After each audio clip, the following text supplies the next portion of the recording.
I bring you greetings from Aurangabad, Maharashtra. And the topic which we will be talking about today is an important one. Acute kidney injury, previously known as ARF, and now known as AKI, is a common and serious problem. It is present in up to 5% of all hospitalized patients and up to 20% of ICU patients. And what's more, the number is rising.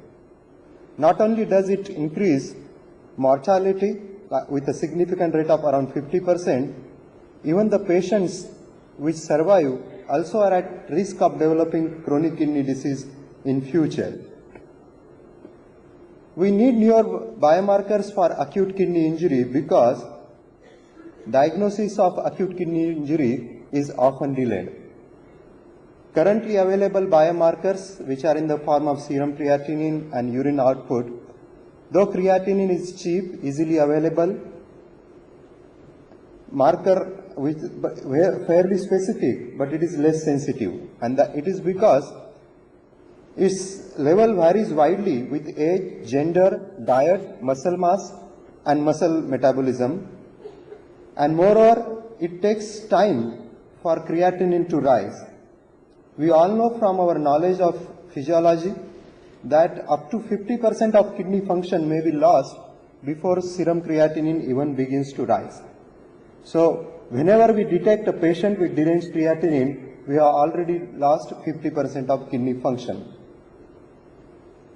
Is it important to detect AKI early? This is a famous paper from Ravi Mehta, published way back in 2002, in which he compared the group which was diagnosed early and diagnosed later, all other factors remaining similar like age, Apache scores, and organ failure. The patients who were diagnosed early had less mortality compared to those patients who were diagnosed later. And this concept of biomarker emerges from this postulation. So for any clinical event to occur, first there occurs a molecular injury, which is followed by a cellular injury. Any molecular or cellular injury will release proteins which are detected as biomarker, and then the clinical event occurs. So a biomarker or a biological clock generally precedes clinical clock, and the clinical clock is generally late. So when we put this spectrum into acute kidney injury continuum, so it goes through various phases, like a kidney which is at increased risk can develop injury, which subsequently leads to decrease in GFR, kidney failure, which may have complications, systemic complication or mortality. So we are looking at a biomarker which can detect this injury at the earlier stages, at the stage of increased risk, at the stage of initial injury, so that there can be a prevention and protection of kidney, or the biomarker should be helpful for monitoring therapy. Currently, we are detecting acute kidney injury at the stage of decreased GFR, and that is the time when creatinine rises or urine output falls, where at the earlier stages, that is risk and injury phases, are not detected by currently available biomarkers. When we compare this with acute myocardial infarction, the spectrum of biomarkers for acute myocardial infarction has kept improving, like from LDH to CPK to CKMB to troponins, and I'm sure there will be many more.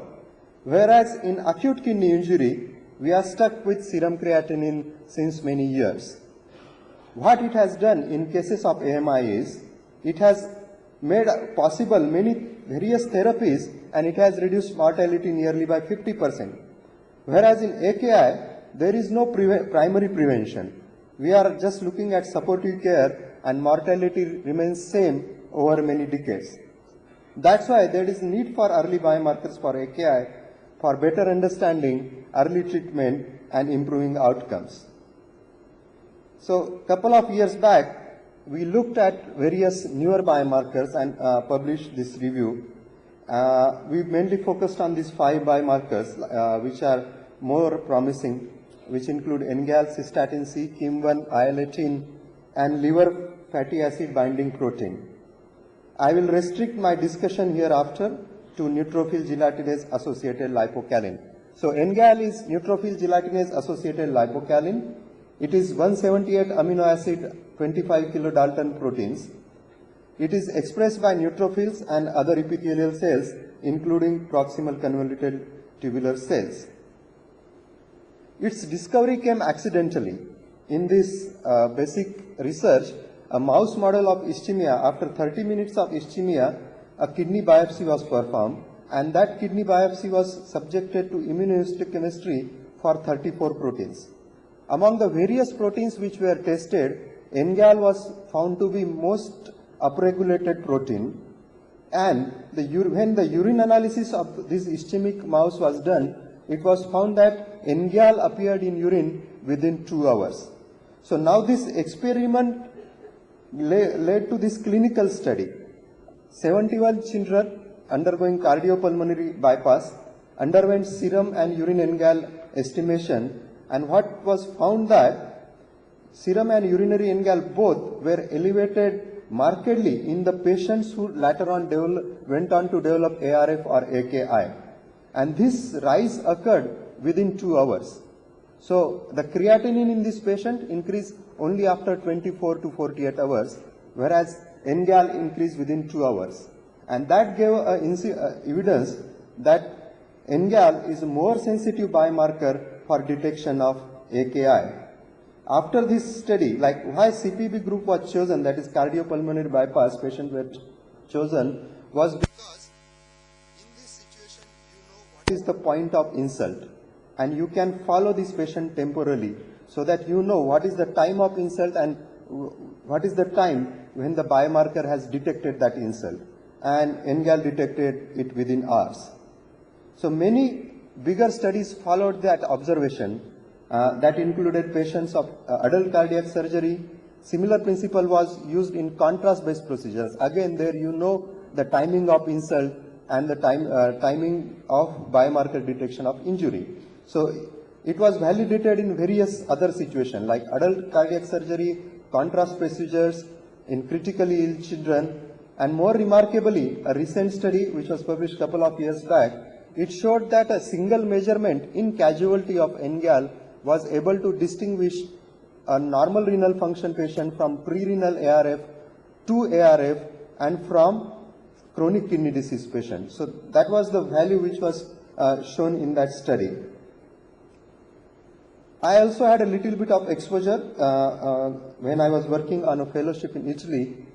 We are part of this big study which included NGAL estimation in heterogeneous ICU population. So all patients admitted to ICU underwent NGAL evaluation at the time of admission, and daily plasma NGAL was done for next 4 days.